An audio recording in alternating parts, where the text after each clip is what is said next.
Good afternoon, ladies and gentlemen.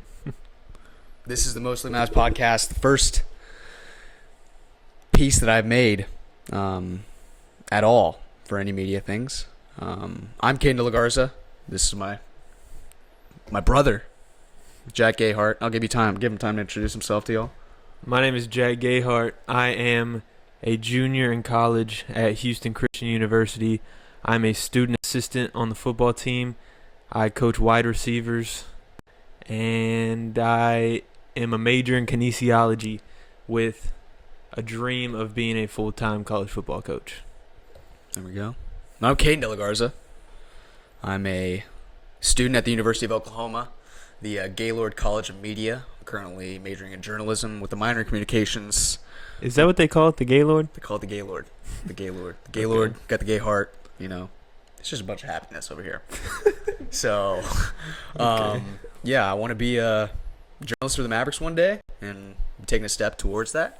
So this podcast will, even though it's kind of, thrown together, we got our lighting, we got our camera, I got voice memos pulled up on the Apple software, which, is never reliable. Get it how you live it. But yeah, we're putting this together right now. We got a few topics. First, I'm going to talk about mostly Mavs. Kind of came up with this idea sporadically. I want it to be, something where our generation can go to for Maverick content. There's amazing shows out there like Mavs Digest, Locked On Mavs with Nick Angus. I love his show. Hopefully to be future friends of the show.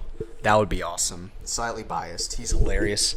I drew a little bit of inspiration from him with the Mostly Mavs, but we won't get into that. Sorry, my ESPN thing has been going off like crazy back there.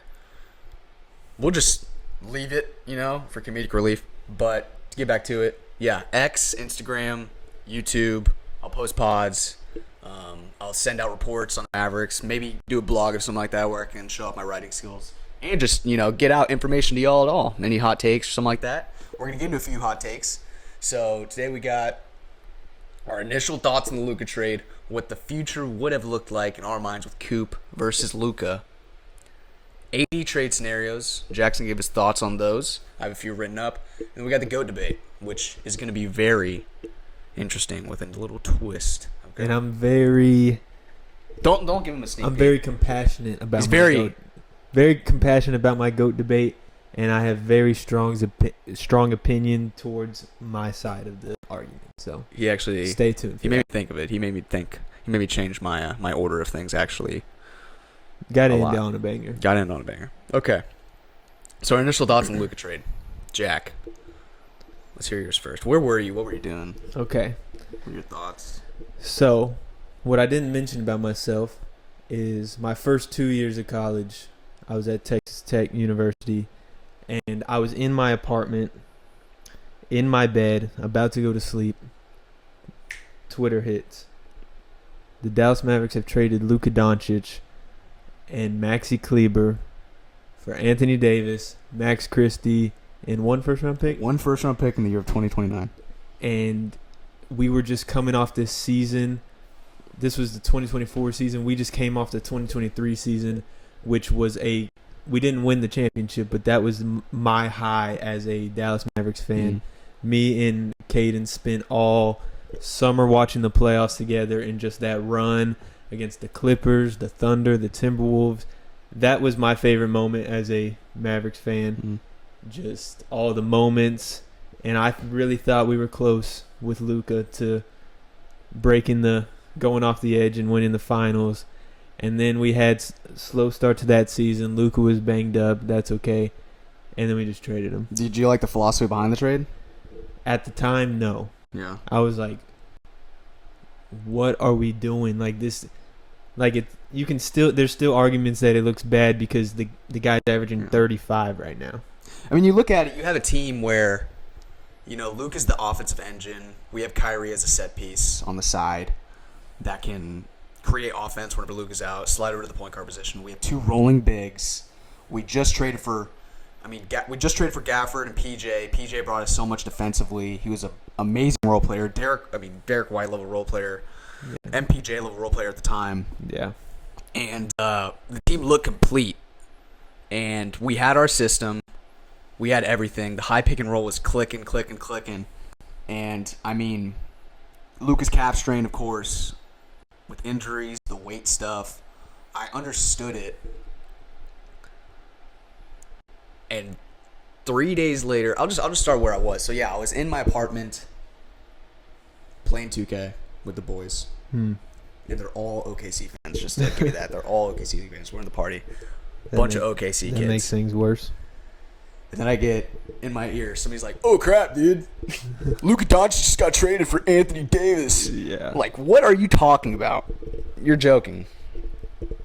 And then he said, "No, it's true." And I go on my Twitter, Shams, big letters, breaking news: Luka Doncic, Max Kleba, whatever, Markieff Morris traded for AD, Max Christie, first round pick.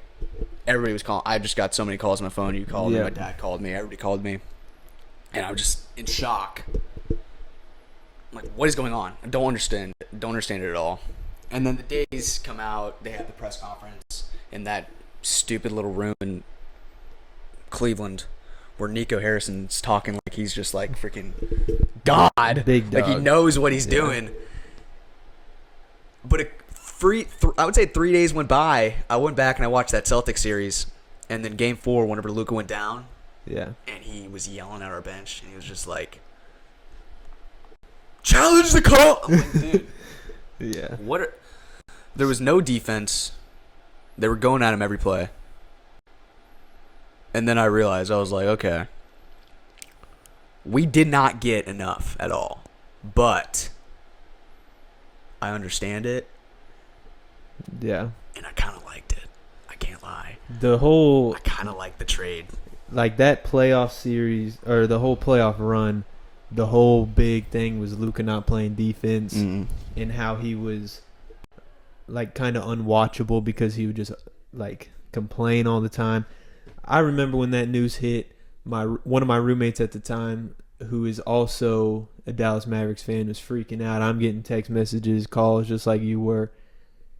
And I felt like our team shattered because that playoff run, that was like the strongest bond team that we've watched.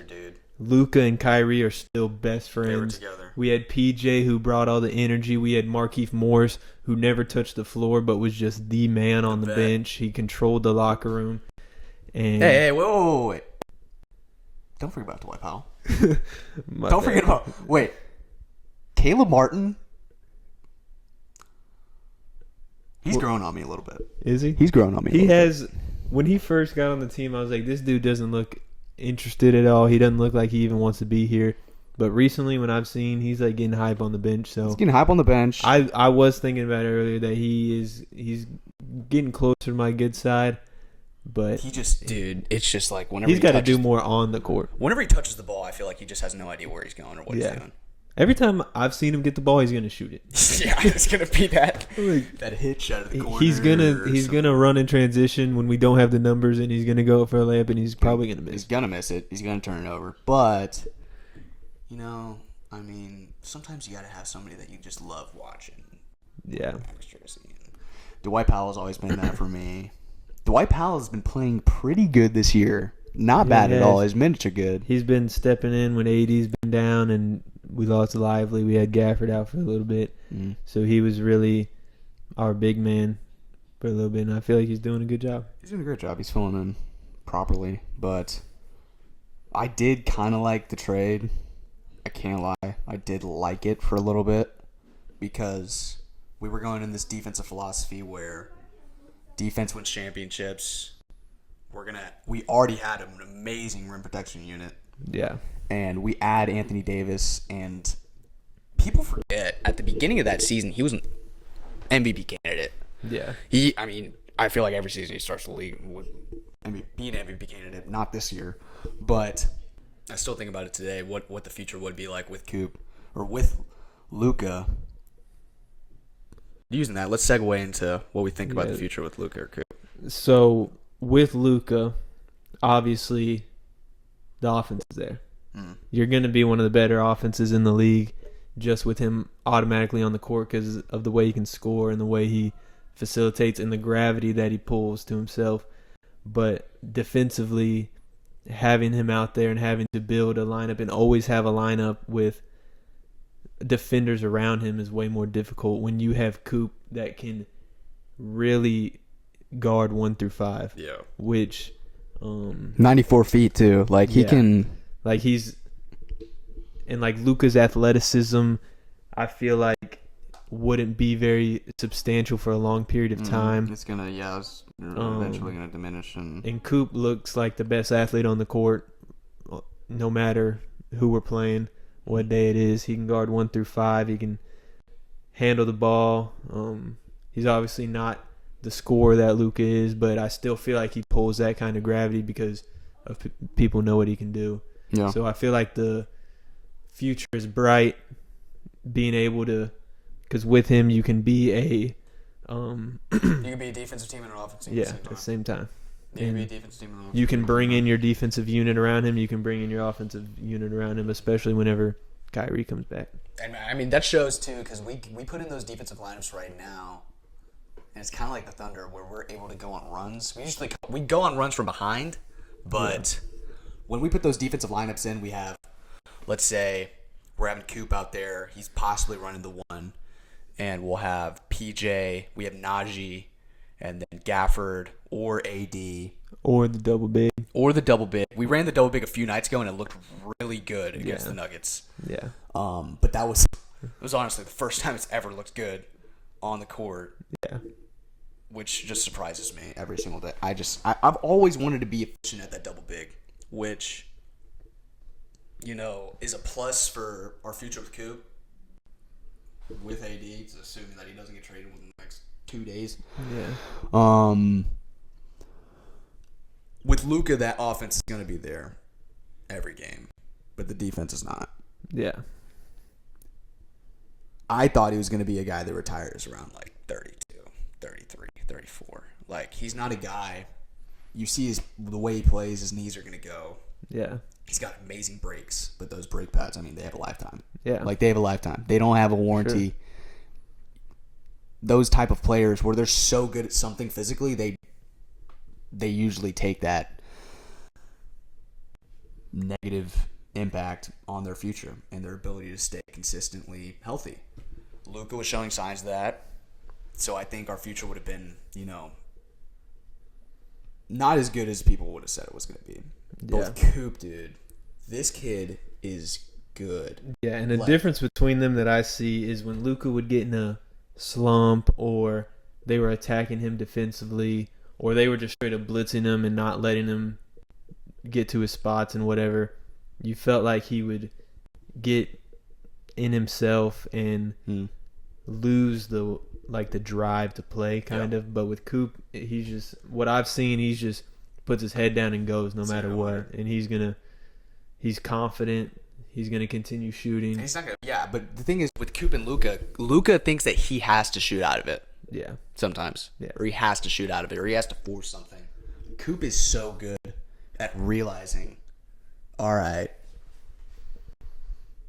we're not winning right now. Yeah. And I have to do something different. Yeah, and that could be either getting it to somebody else who may be hot, or just straight up running the offense and facilitating rather than getting to the cup. And we get those moments in the clutch time. People hated on him being the point for a little bit. Yeah. I knew it was going to be great. I know a lot of fans struggle to look in the future and see what the bright side of that could be. Yeah, it's because he was an 18-year-old running point guard on an NBA team. He's obviously going to fail. What do you expect? He's obviously going to have some struggles, but those failures are going to turn into great ability at some point. Yeah. And right now, I know those numbers are boosted and fabricated because we played in so many clutch games, but he is, I think, still top 5 clutch points in the league.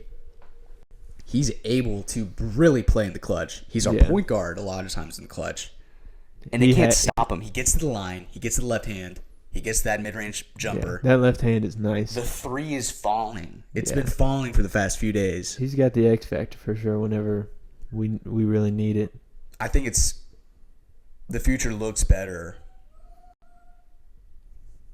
with Coop than Luka. And like we said, I feel like when we traded Luka, well, at the time, this was not the case. And we had no idea that we were getting Coop. Yeah, until we got when we traded Luka and we had Anthony Davis and Kyrie Irving, our timeline in our window was like this. Yeah.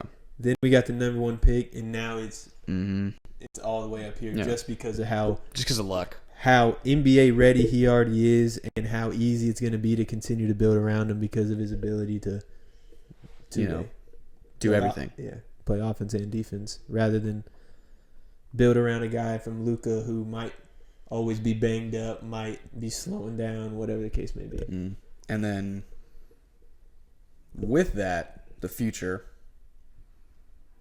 with Coop, something may need to happen. Yeah. And that thing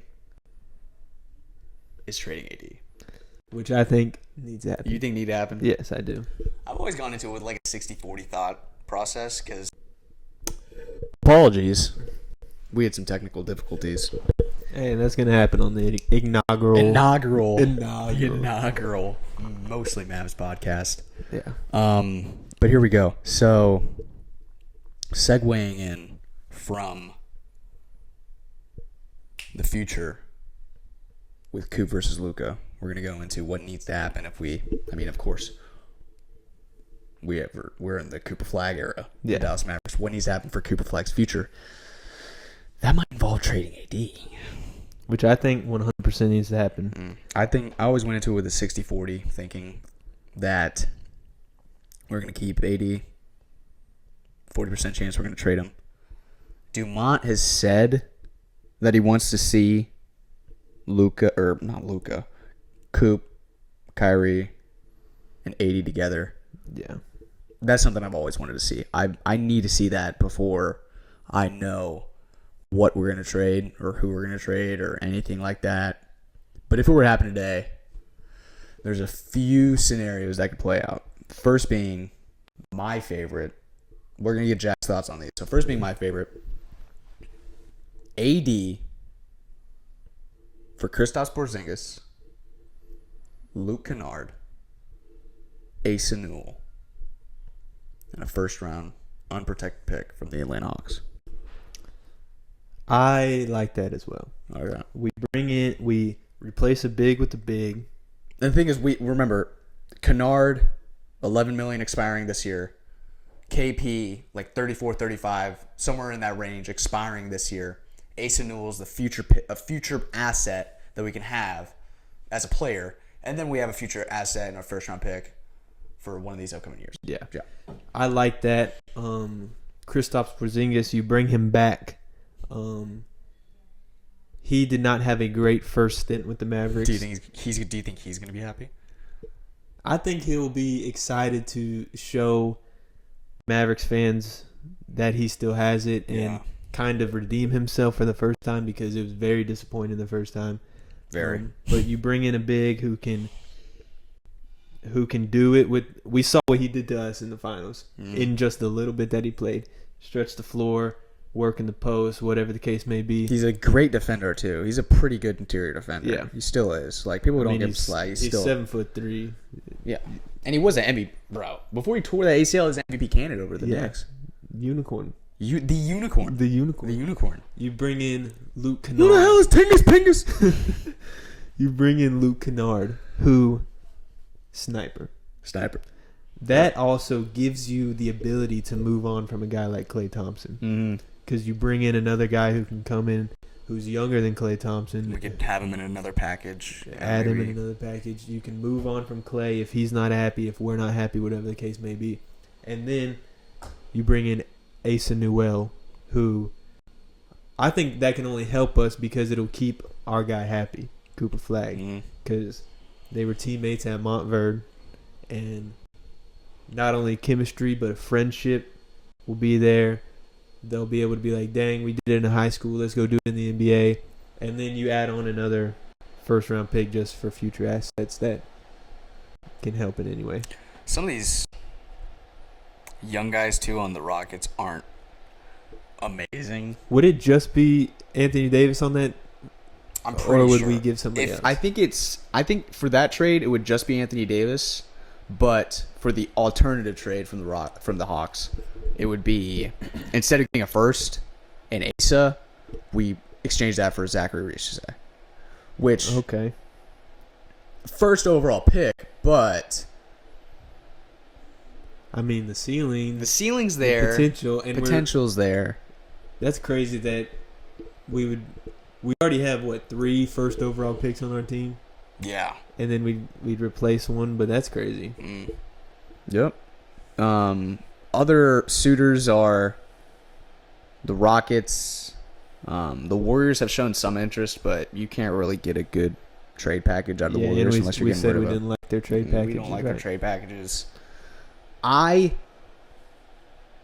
am not a fan of any of the Detroit trade packages. What are those? We would get Ivy. We would get Tobias. I'm pretty sure Tobias Harris, some filler cap, expiring contracts. Ron Holland could be in the deal.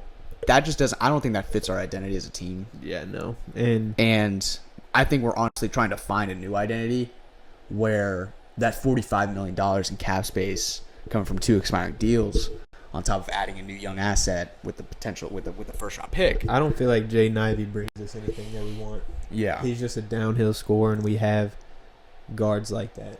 We have so many guards. The thing is, people say that the Mavericks have no guards. We have so many guards. Yeah. We have a ridiculous amount of guards, but they're just not, insane. They're not really good. And when we get Kyrie back, everybody's been talking to me about how OKC friends. I go to OU. These are my OKC Thunder friends. They say, y'all should just trade the whole team right now. Kyrie Irving's going to come back. What is Kyrie going to do? He tore his ACL. No. He's not Derrick Rose, okay? He doesn't fly across the screen, okay? He might fly under the basket, but he's not a uber athletic player. Yeah. Plays under the rim. He's incredibly skillful. And a lot of his, the fancy finishes you see comes off 2 feet, which helps. Yeah. So, I'm not really concerned about Kyrie coming back and, pooping the bed. Yeah. People are saying, oh, he's going to come back. He's going to score 17 a game. I'm like, dude, no. He was, averaging 28 a game. Yeah. Prior to him getting hurt with Luka, with the trade and everything happening for a month, he was going off, destroying everybody. And there was the game against the Warriors, the few games we had against Sacramento, he was doing stuff. He was doing stuff at a superstar, all NBA, first, second team, whatever you want to place it. If you want to put him in the whatever level, he was playing at that level. The difference between him with Anthony Davis and him with Luka is Luka's gonna get that gravity, but that's from guards and forwards. But having AD brings out the big man and opens up the lanes. Allows him to dish it, whatever the case may be. Him being down low and having that pressure opens up 3-point shooters that you have in the backcourt. Klay Thompson, potentially Christie, potentially Luke Kennard. Actually, no. You know why? Why? Because if we get Luke Kennard, we don't have AD anymore. Oh yeah, but facts. I love it. I love it a lot. I kind of just like the drama because we deserve to have drama. Because we're 12 and what are we? What's our record? Not good. I want to need to shake it up, and we just need a. We're floating around the 10 seed. We're floating around the play-in. The West is not looking good this year, so we should be able to. Sneak in, and with our roster, I'm not scared to sneak in. Yeah, I'm not scared of sneaking in. Especially if we. It's not like we're the Grizzlies. We're gonna go into the playoffs. If we go into the play-in with only 2 months of Kyrie and then he gets rolling again, I'm not worried about being in the play-in. I'm fine with that. And we know the Thunder's probably going to be the 1 seed. If we get in there as the 8 seed, we know those guys. And we know those guys very well. I'll take us every time. You'll take them? I'll take the Thunder. I want the Thunder. I always want the Thunder. All right. Since we are mostly Mavs. Not all the way Mavs. We're going to have a little GOAT debate. And Jack has a very, very interesting stance on who the GOAT is. It's not very interesting because it's either one way or the other, I feel like, but I'm very passionate. Who's your GOAT, Jack? LeBron James, hands down, no question. And I think if you say otherwise, you don't really watch basketball for real, and you need to watch more Mostly Mavs podcasts and get your ball knowledge up. What about Steph Curry? He's my favorite player of all time, Steph Curry. And right now, I have him in the top 5. If he wins another ring, he's my GOAT. Okay. He's already my GOAT because he's my favorite, Yeah. but I can have a strong argument against that people that he's actually the GOAT. Jack gave me an argument one time where he was like talking about Curry and how he changed the game and stuff like that.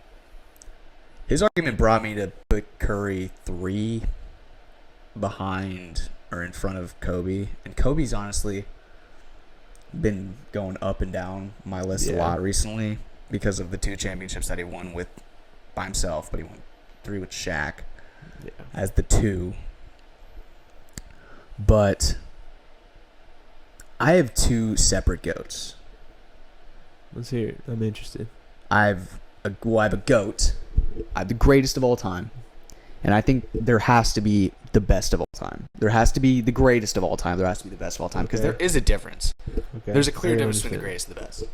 You're talking about like the greatest basketball player and then like the best at basketball. Greatness is classified as championships. It's classified as, success, longevity, the ability to do things that nobody else can do. Yeah.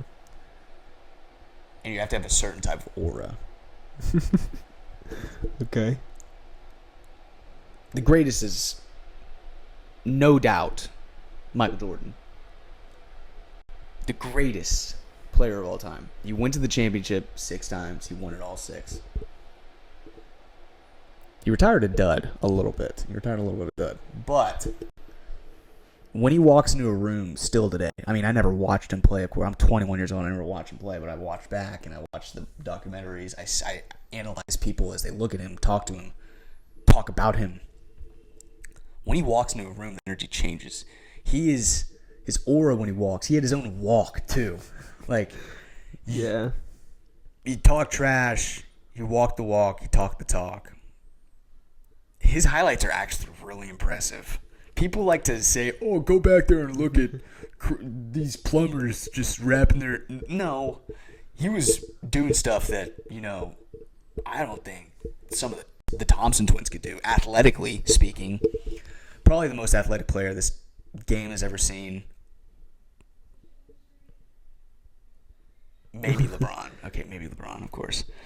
But his greatness, really, his aura impacted his greatness, his ability to win and not lose championship games, gives him that greatness. But the best player of all time is LeBron James. His longevity, his ability to score the basketball.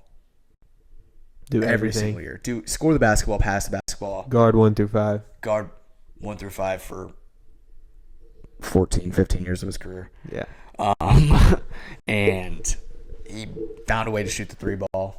He found a way to make it efficient. Yeah. Talking about going back to Michael Jordan, you gave him a lot of credit, and that's way more credit than I'll ever give him. Really? Because, he won. Hold on. He won 6 championships, but he won 3 in a row, right? Yeah. First of all, before he won a championship, he was just getting bounced. Yeah. Bounced for a while, like 8, 9 years. LeBron made it so many times, which makes it hard to talk about. So they won 3 in a row. On top of the world, best team in the NBA, hands down. He leaves to go play baseball. That team, without Michael Jordan, still won 55 games. People They talk a won lot about 57 the year before. Pippen. People talk a They lot won about 55 the year after, without Michael Jordan. They were the 2nd seed in the East, and they made their own little run without Michael Jordan. Then he comes back, and I think that just talks about how good that team was and how well it was coached by Phil Jackson, and having the guys like Steve Kerr, Dennis Rodman, Scottie Pippen. I just think he was just the successor of his team, and I also don't feel like if he was in the NBA today, he would be as anywhere close to as good as he was, just because of the skill gap, and that's obviously not his fault, and he can't control that. But just going off the sample size that we have, that's just what I believe, and I believe that LeBron James, he did a windmill backwards dunk last night at 41 years old. Ridiculous. He's averaging 24, 7, and 7. And in his prime, he was averaging 28, 7, and 7. So just the longevity, the ability to keep doing it at a high level for so long and being such a big impact on teams, it really blows my mind. I try not to be a LeBron hater, but sometimes it's really hard because you see the defense nowadays. Yeah. The effort, and I know this might be his last season. I know he never says if it is or not. Yeah. But he just there's a difference to this season than last season where he's just so lackadaisical, and even JJ Redick is saying something about it. I think it comes with this is his first time it's really not his team. Yeah. Luke is averaging 35. Austin Reeves is going to be an all-star. Dude, he actually might be the third option on that. Actually, when you look at the offense and how they run it, he might actually be the third option on that offense. But he might be the third option, but I bet he's the second guy on the scouting report for opposing teams, just of what he's been able to do for so long and what everyone knows that he can do and how he can impact the game. They're in a tough situation, the Lakers, because I don't know how you can sustain success for so long, or how you can sustain success and stack it on each other and try to make a run for it whenever you have a roster that is genuinely not constructed to play any defense at all. Yeah. I really feel like things would have been different if they could have got Mark Williams last year. Remember, but he didn't pass his physical. Rescinded. Yeah. Could have got rescinded. Because they have DeAndre Ayton, right? He doesn't do anything. Yeah, I've always been a DeAndre Ayton hater. We have been hating DeAndre Ayton for a while now. Because I'm also going to say this right now. My favorite player of all time is Steph Curry. My least favorite player is Devin Booker. So me hating on Devin Booker during that run against the Bucks or whatever also made me hate DeAndre Ayton. Luke is gone now, so I don't know why he hates Devin Booker so much. I've started to... Dude, he's tough, bro. Devin Booker's he's tough, but I just... And he's cool. He's got aura, bro. Have you seen his house? Devin Booker's house is sick. Devin Booker's cars are awesome. He has a crazy garage with all these things in him. Yeah, he scores... I haven't watched him at all this year. But... The way he scores is beautiful. What is there not to like? He has his own... That's his team, too. That's his team. Yeah, that never wins.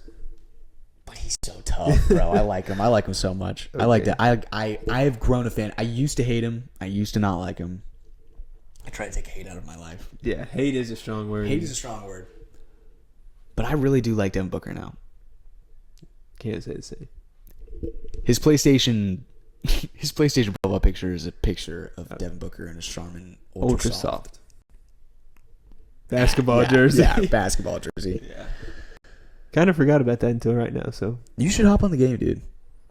You know what? I'll try. Please do. I'm a busy man with a lot of things going on, but I'll try. Maybe I buy 2K. Good. Still don't have it. I don't think I've bought 2K since 24, maybe. You gotta get it. Well, fellas. It's been a pleasure. It's been a pleasure. It's been a pleasure. The inaugural Mostly Mavs podcast. I'm excited for the future, man. I really am. I'll try Even though I'm just a guest, I won't be here full time, but y'all are in good hands with this guy. I'll try to keep y'all updated. I'll try to be a good, media guy. I'll try to be the guy. I'll try to be good with posting stuff and getting reports out and, staying consistent clipping and all this stuff. Just letting y'all know this is what I want to do. And I'm going to keep trying, keep going. Locked on Mavs, slightly biased. Dallas Digest, Mavs Digest. If you see us, give us a call, man. I kind of want to see. I kind of want to connect with y'all. Give us a call. I want to be like Followell. I want to be like Skin Wade. I kind of like Slightly Biased too. I want to be a little bit like Slightly. He's very funny. So yeah, So stay tuned. I'll get stuff out. It's been a pleasure. The first inaugural Mostly Mavs podcast. I'll catch y'all later. Let's go.